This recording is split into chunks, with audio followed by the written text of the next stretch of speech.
After spending the entire offseason getting high on our own supply, followed it up with a secondary dose of self-sustaining fart sniffing on Hard Knocks. Boy, the Lions, you'd have thought, based on the Lions fandom, that we were either going to be the same old Lions or we were going to be Super Bowl bound. Either way, with our 35-38 loss week 1 against the Eagles, it was a very humbling experience. What do you expect, though, when you have 17 drops and you just keep coming closer and closer but not quite making the plays, man? 17 drops, that ball must have been greased up pretty good. And like your mom says, keep it greasy so that it goes down easy. Roll the intro.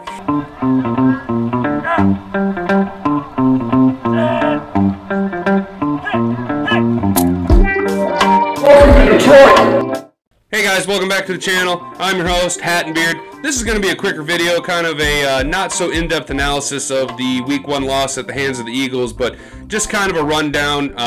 There was a lot to take away from the game. It was week 1. There were some good things that we've seen. Our running game was everything that it was cracked up to be. Our offensive line was everything that we had thought it was going to be, even with Halapaloo Vaitai being out and Tommy Kramer being down. But Stenberg did okay, other than having a couple of 2 early false start penalties. You can kind of expect that out of a non-veteran player, though. I mean, this is like his first start, so the lights were pretty bright for him. He did okay, though. I mean, our interior line held up decently against, Jordan Davis, who's supposed to be the second coming of, well, probably Shaun Rogers, but everybody wants to say Ndamukong Suh. But our offensive line held up. It did okay. Ultimately, this game came down to we made plays, the Eagles made more plays, and we didn't make plays in crucial times. When our defense did finally make enough plays, it was too little too late. We didn't get our first defensive 3 and out until midway through the second half. I'm not saying that's unacceptable. We had stops, but our defense was exactly what we thought it was going to be. If you guys recall, in my preseason week 1 video against Atlanta, I had said that mobile quarterbacks are going to be our Achilles heel all year. It's going to happen when you have our aggressive style of defense, right? Our front 7 are predominantly pressure rush players, right? You kept hearing, if you watched the game, you kept hearing the commentators talk about, oh, they got their NASCAR package in. We got our NASCAR package in. Well, for starters, that's because we don't have a real dominant pressure rush interior defensive lineman. Yes, I mean, Alim McNeill will be good. He's good at filling the holes. He's good at plugging the gap. He's a space eater. He keeps offensive linemen off of linebackers, but he's not going to get a lot of push up the middle. So you've seen Aaron Glenn, just like I said they were going to do, doing the chessboard style defense where he was moving people around. Multiple times we put all 4 rush edges on our defensive line and moved all of our interior linemen out of the defensive package. You went with a Hutch in the middle and Kaminsky and Charles Harris and Austin Bryant, who actually had a really nice game. Austin Bryant has really been stepping up his play the last few weeks. I mean, he had a decent offseason, and I'm just glad that it's actually transitioning into the regular season. I think that Austin Bryant will be one of those players who will benefit from the presence of Aiden Hutchinson, and that is something that I wanted to talk about in the game, is that Hutch looked like a rookie. I've been saying it for the past couple weeks. Like, he will be great, but he looked like a rookie. There was a couple of times where he almost over-pursued. He was a little too aggressive on getting to the quarterback. Now, granted, Jalen Hurts is probably one of the top mobile quarterbacks in the league. I think he's a little bit faster than, say, like a Josh Allen. Knowing that we're going to struggle against mobile quarterbacks, Hutch has to just, I hate to say this, he's got to turn it down just a little bit. You can't be just rushing up, because when you're so aggressive and pinning your ears back and getting upfield, you open yourself up for draws and quarterback scrambles. And as awesome as it is, and how, like, next week it will benefit our defense to see Charles Harris and Aiden Hutchinson just pin their ears back and just mash on the gas and just get after Carson Wentz, because Carson Wentz has 2 left feet, man. Trayvon Walker looked like a friggin' all-pro against the Commanders yesterday, dude. So next week it'll benefit us, but against mobile quarterbacks. I was skeptical week 1 of the preseason. I thought maybe it was just because we weren't really scheming to stop that. But then seeing it week 1 against Jalen Hurts, I don't know if we have the personnel to be able to stop a highly athletic, highly mobile quarterback. Luckily, we don't have to square off against too many mobile quarterbacks. You know, in our division, I mean, Fields is mobile, but you know, Aaron Rodgers isn't what he used to be. Kirk Cousins isn't really the most mobile guy on planet Earth. So in our division, we'll do okay. God forbid we got to square off against a Jalen Hurts again, and he's just going to torch us, or Desmond Ridder, or Marcus Mariota. What was refreshing is that Jeff Okudah gave up 0 catches. I know he was on a snap count. I know we were trying to ease him back into it. But Devonta Smith, who Jeff Okudah was paired up against the majority of the game, gave up no catches. 0 catches, and he was second in the team in tackles. I don't like the fact that our DBs were leading the team in tackles. I don't like the fact that our leading tackler was still our leading tackler after getting ejected from the game. I don't like that Tracy Walker, after signing a $30 million extension, got ejected in his first game because he got frustrated. I understand the frustrations, man. We were all there with you, dude. The entire fandom was frustrated. But Tracy Walker, bro, we need you, because there was a very crucial play in the 4th quarter. The Lions needed to get a stop. We were down by 3. And AG sent the house, man. And unfortunately, Walker had already been booted from the game. And the way our defense works, you can't really rotate, say, like Kirby Joseph from his strong safety over to the free safety position, because our defenses ran through the safety, so it's very position specific. So Deshaun Elliott plays his role as a strong safety. Tracy Walker plays his role as a free safety, and they make the majority of the calls coming out of our defense. So when it gets to the back end, it's hard to do a lot of chessboard maneuvering like we do with our front 7. Ifeatu Melifonwu being out, and then with Tracy Walker getting ejected from the game, that left Juju Hughes, who I haven't been high on. I gotta give the guy credit. He came out, he balled, he tried his best, but unfortunately, kid, your best wasn't enough. And late in the 4th quarter, our defense needed to stop. AG sent the house, and Juju, it looked like he was coming around the edge, and maybe his eyes got too big, and he was, oh, my moment! And he just couldn't hit the brakes hard enough, and Hurts ran right past him, you know, scrambled, and ended up picking up a first down. I truly think that Tracy Walker would have been able to make that play. I really do think that was one of the definitive moments where it's like, we really needed you here, Tracy Walker. So I need you to step it up next week, Tracy Walker, and make amends for getting kicked out of this game. Wait a minute now there, friend. You weren't about to click off this video without liking and subscribing, were you? Come on, man. Don't be that guy. Don't be that guy, dude. Just hit like and subscribe. Another hindering takeaway that I had from this game that really I felt set us back was, I think Jared Goff looked a little rusty. I don't think he looked mid-season form. There was a lot of passes. Now, granted, we had 17 drops. Not all of them are Jared Goff's fault. Not all of them are the receiver's fault. They are a combination of the two. But Jared Goff looked rusty. He looked like how he should look in the preseason. He was missing Hawk. He was throwing passes to uncatchable locations for his guys. I mean, there was one immaculate catch that Hawk had where he basically had to flip it back to himself because Goff just laid it out there. Now maybe he's trying to put it in a position where only his guys can get it. I just thought that Jared Goff looked just a little rusty, man. I truly believe that has to deal with, we didn't play him enough in the preseason. I know, no one wants to hear about playing your starters in the preseason because no one wants to get your hard starters hurt. I think Goff should have had 2 or 3 more series each game. You know, maybe 1 more series each, you know, week 1, week 2, and then 2 or 3 more series week 3. But we were so hell-bent on the quarterback battle, and we were so worried about the backup quarterback battle between Blau and Boyle.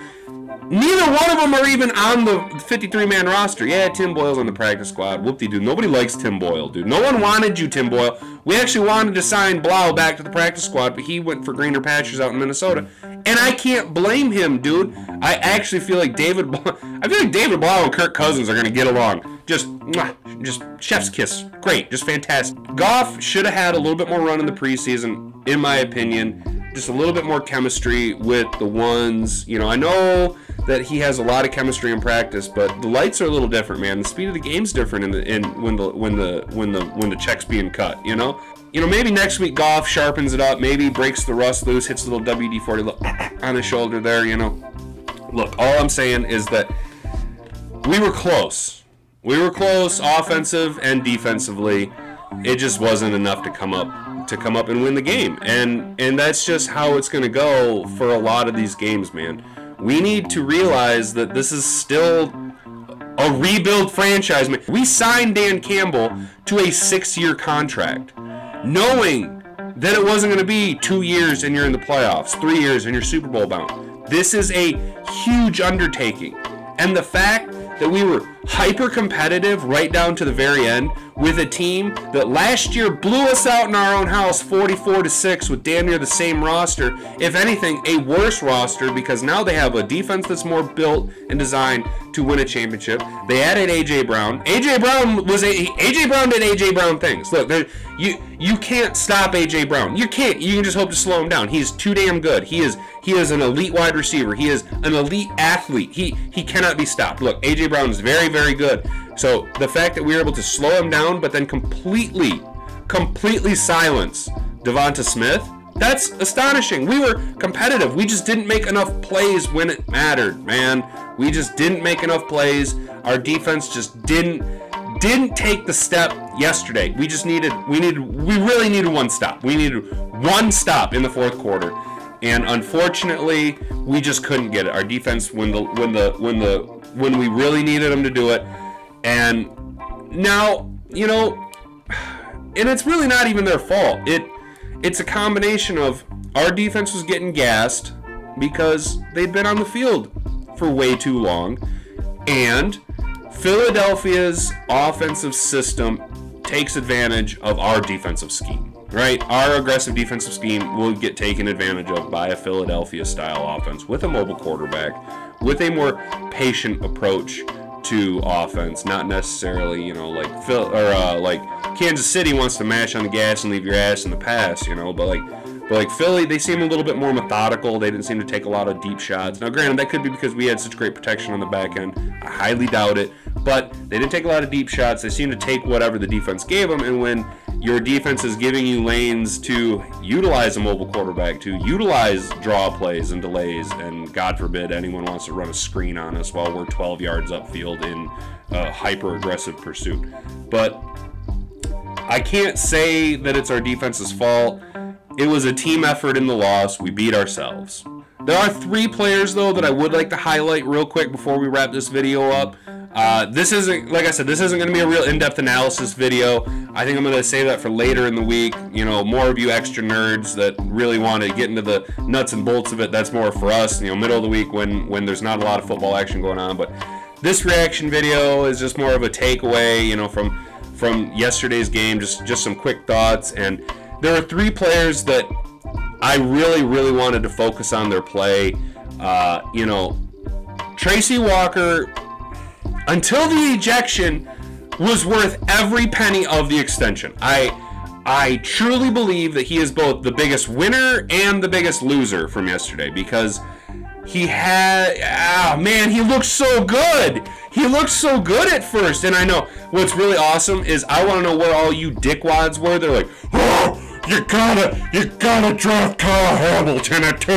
You gotta have an elite safety. Bitch, we got an elite safety, and his name's Tracy Walker. As long as he doesn't get kicked out of the game. Another defensive back who I honestly think his play has come around so much. I'm so happy that Jeff Okudah, 0 catches. 0 catches. He gave up 0 catches. That's it. That's amazing. The only time you heard Jeff Okudah's name being called was when he was making tackles, which, again, I don't like our DBs being our leading tacklers, but I love the fact that you didn't hear Okudah. There was no camera pans on Okudah where he's standing there with his hands on his hip trying to figure out, how did I let that big play up? No, dude. Jeff Okudah let up 0 catches. Jeff Okudah was a lockdown corner yesterday on one of the better young wide receivers in the league. I think that moving forward by week 5 or 6, you completely take the pitch count or the snap count or whatever you want to call it. You just unbridle Jeff Okudah and you let him go. You let him run wild and you let him show everybody that he is going to be the best defensive back on the team and potentially comeback player of the year. Let's go, Jeff Okudah. And finally, the last player that I want to highlight is we're going to be going to the other side of the ball. I know I've been focusing on defense a lot because, well, defense wins championships, and defense was on the field more than our offense. Our offensive MVP yesterday, our offensive MVP far and away was DeAndre Swift. I mean, whether he was ripping off 50-yard runs to start the game or if he was having a nice game in the receiving game, 3 catches, like 30 or 40 yards, DeAndre Swift looked like everything we want him to be. DeAndre Swift looked like the on his ass that Deuce Staley has been. Deuce Staley has been up his butt all offseason, dude. Deuce Staley has been telling him, you can be great, you will be great, and I will make you great. And if DeAndre Swift can play like he played yesterday all season long, we will have the most elite 1-2 punch at running back in the league, outside of maybe a Nick Chubb and a Kareem Hunt. Swift and Jamal Williams are better than A.J. Dillon and Aaron Jones. We have an elite 1-2 punch, a perfect complementary duo of running backs. Okay, we can make a run with these 2 backs as long as our offense needs to remember to go with the game flow, maybe not so much the game script, because yesterday, with Swift having the electrifying performance that he was having early on and the success that Jamal Williams was having early on, and our big maulers up front are just hog volleys of friggin' offensive linemen, why we tried to get away from the running game and just almost tried to just turn Jared Goff into like forcing the pass, I don't understand. So less game script, more game flow, and utilize these 2 running backs that we have, because DeAndre Swift is electric and Jamal Williams is physical, and this is it harkens back to the Chris Johnson, Lendell White days of Tennessee. Smash and dash, baby. Let's go. So DeAndre Swift looked great. I know my attitude is very bizarre right now. Like, I'm really hype and high on the Lions game. If you'd have caught me yesterday, I was pretty down, man. I mean, I was really bummed out because I really wanted us to win, man. And I thought we were going to come back at the end there. I had hoped that it was the righting of the ship and the turning of the tide, and we were actually going to be able to come back and beat Philadelphia. Couple that with the fact that my boss hole decided to make me work all weekend, so I got to miss basically all of opening weekend of football, because as a second shift employee, that falls right during the bam, right, pow, pow, pow, pow, pow, pow, pow, pow, right during the middle of all the games. So, the little bit that I did get to actually watch, not just watching the stat line, was nice. I'm gonna go back and watch the replays of the game, in a condensed, shortened version to really kind of sharpen the pencil and get some good takeaways, because it was an entertaining game. I mean, if you look at it, a lot of games went to overtime. Some games, man, I thought the Tennessee was going to get blown out, and then the Giants came back on them. But look, man, we were competitive. We were competitive with one of the better teams in the NFC, so it's a good thing, man. It's a positive note, and it's good blocks to build on. I don't want to be here in 6 weeks having the same conversation, though, talking about, well, we're heading in the right direction, because I've stated before, moral victories don't matter in the grand scheme of things. W's and L's are what matter, man, and if you can't get the W's, you're just going to be faced with a boatload of L's, and, man, nobody likes L's, dude. L's are the worst, dude, so hopefully we can sharpen things up, clean it up. Maybe, realize that we've got something special with Swift. Amon-Ra looked good, man. He actually tied TJ Houshmandzadeh's record for most consecutive games with 8 catches, 60 yards, and a touchdown. So Amon-Ra picked right up where he left off. Knocked some of the rust off of Goff. Our defense looked okay. We just need to scheme a little bit harder. We're close, boys. We're close, and I really think that we can push 7 to 9 wins this year with the team we got. I really like how we're scheming. It just got to tweak it just a little, just a little bit, just a couple of just real fine adjustments, and we'll be golden. That's gonna do it for me, fellas. If you liked what you seen, go ahead and hit like or subscribe to the channel. Let me know down in the comment section below what you think the Lions need to do to win these these short spread games, you know, these one possession games. What is it that you think we're missing that we need to either exploit or bring in a player to complement that specific need? Let me know down in the comment section below. Anyway, I've been Hat and Beard. You've been an attentive audience. We'll catch you in the next one. See ya. Bye. 1.21 gigawatts.